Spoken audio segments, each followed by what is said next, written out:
Hello and welcome to Optics, featured artist in the Griffin Gallery at WinCAM.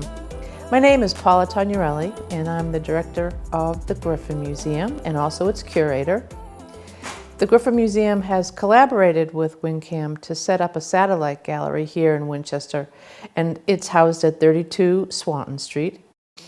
The gallery is free. It's open to the public during WinCAM's regular hours of operation, and you can find these hours on their website, wincam.org. The featured artist for this exhibition is Melissa Lynn.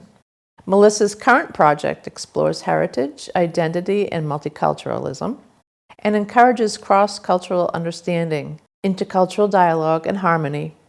Her work has been exhibited in many prestigious galleries and museums across the United States and around the world, and we're pleased to have her work here in Winchester. Welcome, Melissa. Thank you so much for having me. It's really an honor to be here. Well, it is for me too. You and I kind of have met over your photographs. I think I've juried so many of them into exhibitions. Which I greatly appreciate. Thank you. I've loved them. I thought it'd be a good place to start if we talk about your journey, personally and photographically. Do you feel comfortable talking about that? Definitely, yes. Okay. So, where did you grow up? So, pretty much Kansas City, and then I moved to, it's a college town in Kansas called Lawrence, Kansas. The University of Kansas is there. I'd say my love for photography and my photographic journey began when I was in high school, actually. I had a great photography teacher, really inspiring and really encouraging as well. I got my first camera when I was 16, an AE1 program Canon. I don't know if anybody remembers that camera, but that was my first camera, and I just loved to go out and explore the world with my camera. That's what I did for fun and as a hobby. And then, and that I still continue to do that, actually. That's still what I love to do. So that's become, just part of who I am, I feel like, at this point. Do you consider yourself a photographer or an artist? I guess at this point, I worked as a professional photographer for many years. In Kansas City? No? No, I went to the University of Kansas. Okay. I studied... I took a lot of photography classes in college, but I did not major in photography. I ended up majoring in textile design and getting a Bachelor of Fine Arts degree from the University of Kansas. Photography is really my passion. I don't really want to spend my life working at a desk, and so that's when I moved down to Florida. I have an older sister that's a commercial photographer, so I started assisting her on jobs and assisting other photographers on jobs and started shooting. That's kind of where I got my start. I was shooting model composites and some fashion initially in Miami. And then ended up doing some assignment work it was an alternative weekly publication called The New Times. And I ended up as a staff photographer for them, and I worked for a couple of years doing that, which I feel like it was great training because I pretty much photographed the whole paper, so I had a all variety. Aspects? Photojournalism, portraiture? Exactly. So it was great. It was a great experience as a photographer to do that.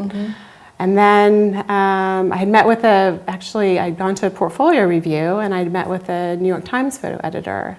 And shortly after I moved back to New York City, I had a friend that was looking for a roommate. So I started doing assignment work for the New York Times from that connection. Wow. And from there, that led to doing assignment work for other publications like the New York Daily News and the Financial Times and a few other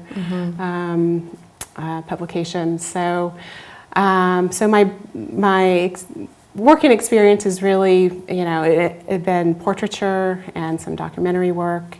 I was in New York City. I moved there in 2000. It was a really great experience. I feel like just a lot of great photo assignments. I did a lot of portraiture work living there, and also a lot of documentary work. I was there during 9/11, and that was a really heart-wrenching experience to be a photojournalist during that time. But also had a lot of fun assignments as well, and I've met some pretty interesting people along the way, and I think New York is also it's a very diverse city, and it's a very integrated city. I mean, it's not a car culture. Right. So. Right. Which it seems to me that all of these experiences in your life are building blocks to this exhibition. Yes. Mosaic. Yes, I think so. I think the genesis of the project really was when I was in New York, and there were so many cultural festivals and celebrations that I would go out and photograph because they were right out my doorstep. The Chinese Lunar New Year celebrations, or Kwanzaa celebration, or there was a really unique and beautiful Kathakali dance drama performance who are from South India, and so those are kind of the roots and the building blocks of the Mosaic series for sure. Wow. Did you meet your husband in New York? I did, yes. You did? Yes. Well, tell me about him and you. Yeah, so I think another building block to this American Mosaic series is meeting and marrying my husband, because he is from India, and I had an Indian wedding reception there. Yes, and so traveling there and just experiencing some of these really rich ancient traditions that have been passed down through the generations, and having in-laws in India and being part of an Indian family, and I think just learning about his culture and understanding it more has made me understand him more, and I feel like that's a broader picture that I'm trying to tell with my work here. Wow. And Mosaic has been in the works for how many years, do you think? I have been working on a series a little over 5 years now. Really? Yeah. Are you coming to an end, do you think? It's such a vast topic, and I really am trying to represent as many different cultures as I can. So I can see it continuing, because it's something I could probably continue to work on for years. But I think there will also be some spin-off series related to it. I think one thing that this project has done, it's made me ask more questions and want to understand my own identity a little bit more. And so there's some series I want to pursue that are related to my own heritage. Yeah. And how does your husband feel about the work? Does he engage with it? Is he there with you? Do you travel to do the photographs? Well, people think that I've traveled all around the world taking these images, but they are all actually taken at various cultural festivals in and around Denver and the Boulder area for the most part. So most of the images were actually taken, I'd say, within 30 minutes of my house, which I think a lot of people are surprised by. The result of the photograph seems like a lot of work has gone into the photograph. I don't see it as you wandering the festival and then off to the side photographing. You must have to build relationships with these people to have it happen. Or can you tell us a little bit about the process? Sure, yeah. I feel like I'm a little bit like a street photographer. As far as when I go to these festivals, I don't know who I'm going to meet and encounter. I'd like to think of it as a chance, and the encounters are more about chance and luck. And they are strangers. I've never met most of these people before. So really, I have a sample of my work. I have maybe 10 to 12 images that I show them, and I tell them about the project, and I ask them if they want to be a part of it. And that's led to some really kind of interesting and deep conversations, I feel like, with strangers that I wouldn't normally have because of the nature of the topic that I'm trying to get out there, and I feel like it. Do they remain strangers? Actually, thankfully not. A lot of I get contact information for everybody. So many of the people that I've met. We've connected on social media, and I like to, give back images to the people. Digital file. A lot of the people that I photographed are performers, or maybe they're traditional dressmakers, and they have something that they're wanting to promote as well. And so I think it's a little bit of a collaboration. I think they enjoy getting photos of themselves, and they can use for their own promotions. And on social media, I've started doing, and I want to do more of, but I want to promote some of their traditional dances that are coming up, or a particular ethnic clothing line that a designer has. So I want it to be more of a collaboration. And I have, some of these performers I've seen at various festivals around Denver over the years, and I have gotten to know a little bit and been able to deliver prints to them in person, and have seen their expressions as they open them, and overwhelming, just support for the project, I feel like has been really touching for me.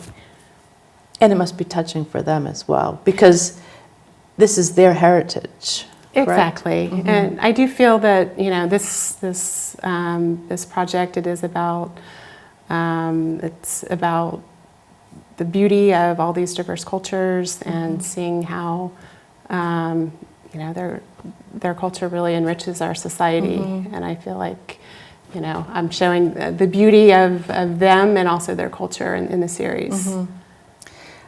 But what drew me to the work, the portraits are absolutely stunning. But aside from that, in my life, I'm very interested in family roots and our legacies. Not many of us know the history of our backgrounds.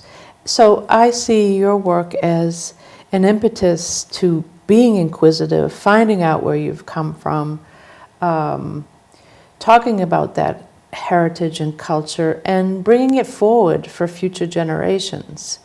It's almost like you're an archaeologist. It's not like these performers are performing to be something that they're not.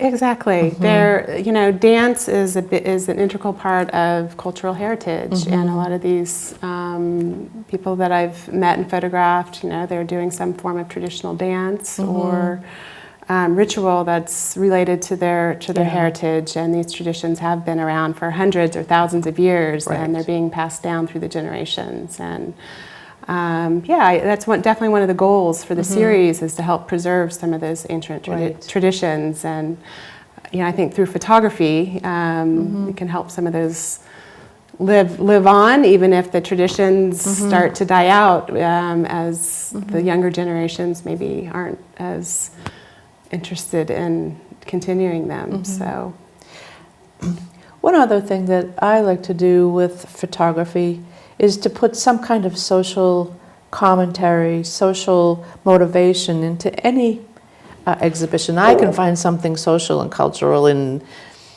botanicals. But what I like to do, and I think others like me are the same way, is we like to start conversations in families. And my thinking is that the viewers appreciate, see what's on their walls, find their context in the work, and bring that home around the dinner table to start conversations with their families about sometimes very difficult subjects. Do you see that happening? I think definitely. I mean, I started this project, like I said, over 5 years ago, and I feel like it's a different time in America than it was then, and I feel like these images are a celebration of all these different cultures and people that we have in our country, and I feel like it's a soft approach to a lot of these really difficult issues that our country is facing right now, and I do think that. People have responded in a very positive way. The viewers or the actual subjects? Both, actually. Yes, yes. I've been thanked so many times by the people that I've photographed that have been part of the series. Just a heartfelt thank you for doing the project, and they're happy to have their culture represented and to promote their culture. but also by some of the people that have seen the work. I've done several portfolio, like open portfolio walks for the public. And can you tell us a little bit about that? Sure, yeah. So I actually just got back from Filter Photo Festival in Chicago, which was just a great experience. But it was that type of thing where it was an open portfolio, and there was a African American woman from Kenya heritage, and she just was just really, I think, moved by the work and felt a connection to it. And as she looked at every image in the box of photos that I had, she just had a lot of,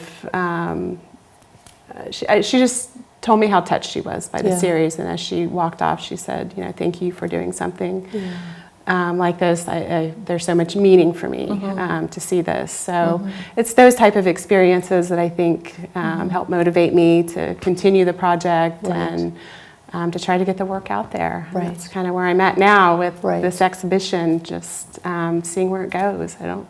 Have you had the work in exhibition? I know this is your first solo show, which I'm thrilled about. Me too. Thank you again. Where have you had opportunities with this project? In venues? Can you tell us a little bit about it? Sure, yeah. So I've exhibited quite a bit over the last 5 years in a lot of different galleries throughout the United States. But I did have a great opportunity to show the work in China, actually, recently. Tell us. Yeah, so I did something called Critical Mass, and I was one of the top 200 photographers whose work was selected to go out to 200 jurors. And one of the jurors was a curator in China, and she curated some of my images into a museum show that was in China, and also a big photography festival that was held in an ancient village in a little village called Jidi, and it was at the foot of the Yellow Mountains. Wow. And they invited a bunch of international photographers to come over for it. I was one of them. And it was just a great experience. Again, met some wonderful photographers that I'm still in touch with on social media, and we support each other. And you just don't know where things, or the path that this will lead to. That's the nice part, right? It The is. unknown. It is. I want Yeah, to keep can it be. the unknown and let it unfold in front of us. Yeah, exactly. But it's just been a great photographic journey, and meeting all these people and the experiences I've had just through the photography community and the network of photographers that I've gotten to know, and the support from people like you in the fine art world. It's really been a wonderful experience. Wow. What comes next? You'll continue more with Mosaic. Is there any other bodies of work that you're secretly doing you haven't told anybody about? Well, I have to say, like I started to say earlier, this has really sparked an interest in learning more about my own heritage, and have been talking, especially to my mom recently, about my family history, and I have roots. My great-grandparents came over from Croatia and settled in an immigrant community in Kansas City called Strawberry Hill with a lot of other Croatian immigrants. Right. My great-grandfather was a baker, and there's a bakery there that we still get this Croatian bread called popatica from during the holidays. Wow. And so, there's a Slavic festival that happens every year that I'd like to go back for and maybe explore photographically that particular community, because that's part of my own experience and heritage. So I have a few other things related, but things along those lines that are related but different. So you're a parent, you have children. Has this been a way for you to tell them about the past, the future, and how to be in the present?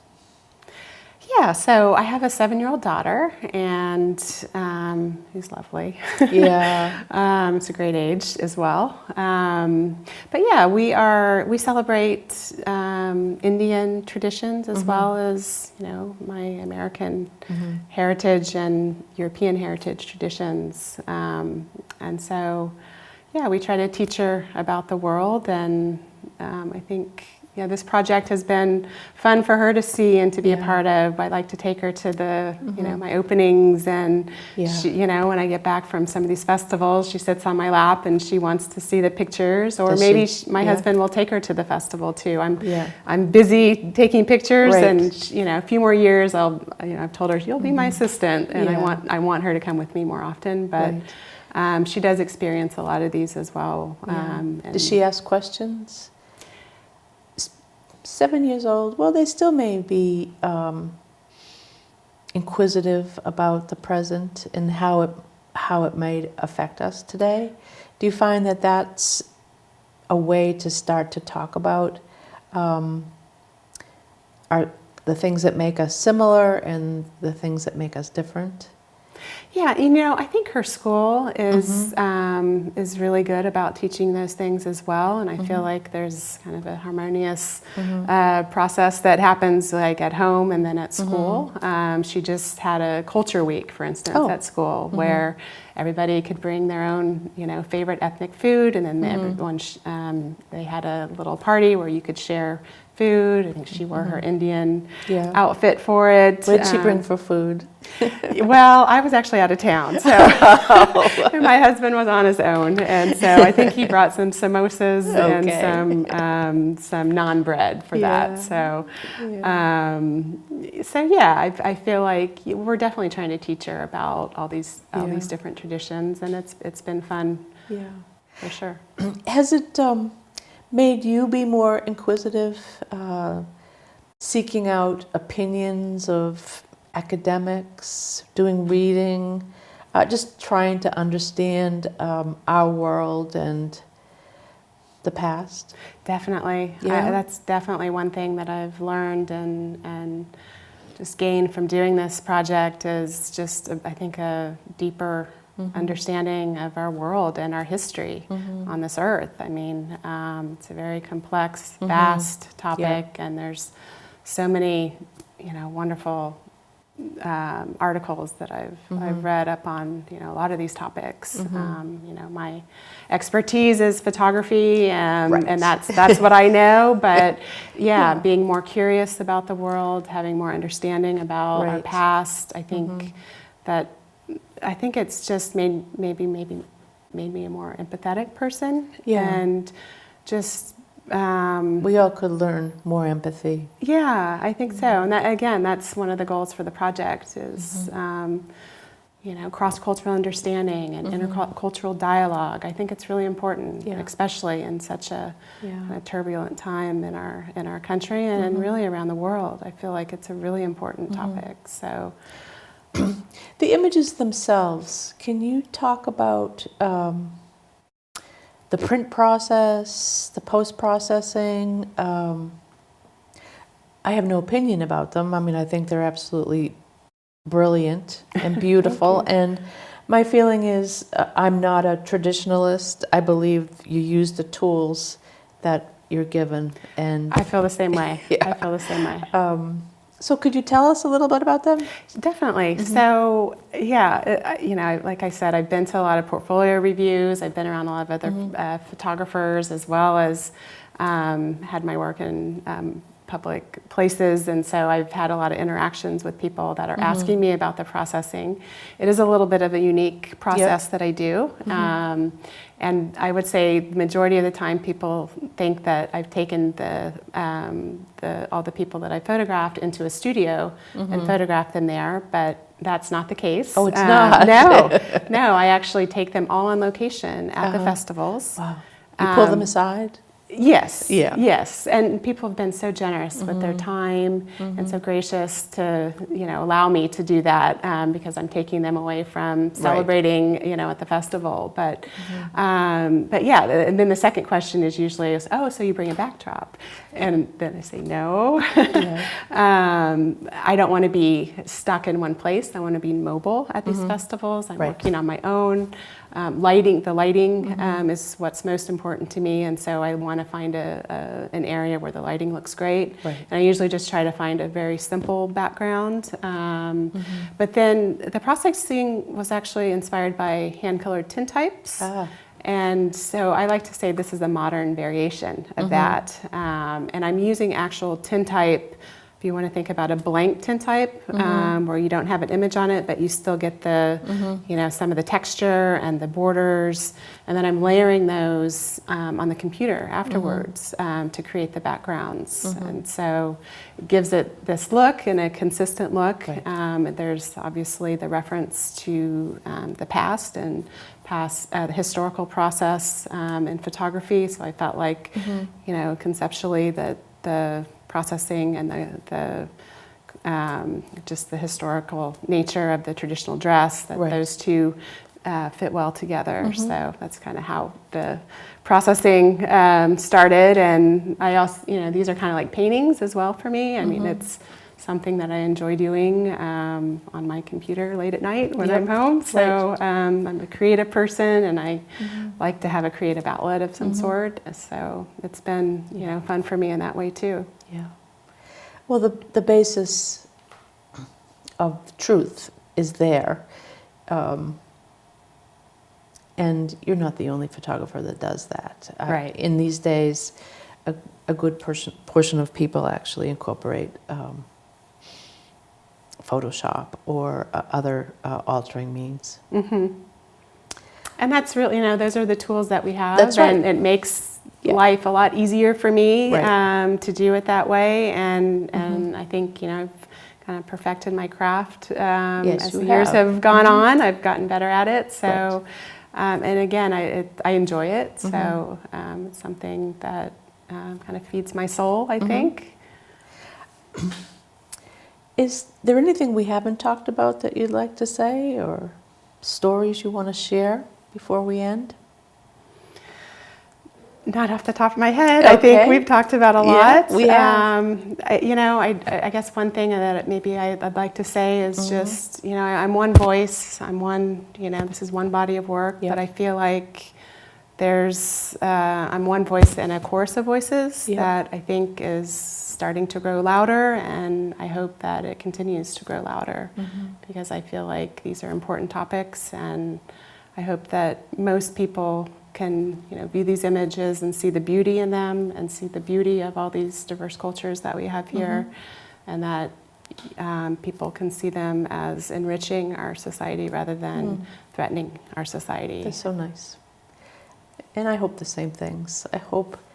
I think through photography, an idea is sparked, relationships are formed, and we live happily ever after. Yes, right? There we go. If only. If only. If only it was that easy, right? Yeah. Well, thank you so much for being here. I know that you're shy, and this is your first time in front of a camera. Well, you've made it easy, so I appreciate that. And thank you again for having me and for facilitating the show here. It really is an honor. Our pleasure. Thank you. Thank you. Thanks for joining us on this episode of Optics, featured artist in the Griffin Gallery at WinCAM. American Mosaic by photographer Melissa Lynn will be on display in the gallery from September 19th to January 15th, 2020, and is free and open to the public during WinCAM's regular hours of operation. For more information on the Griffin Gallery at WinCAM or other programs offered at either the Griffin Museum or at WinCAM, please feel free to call or email at any time. Thanks for watching.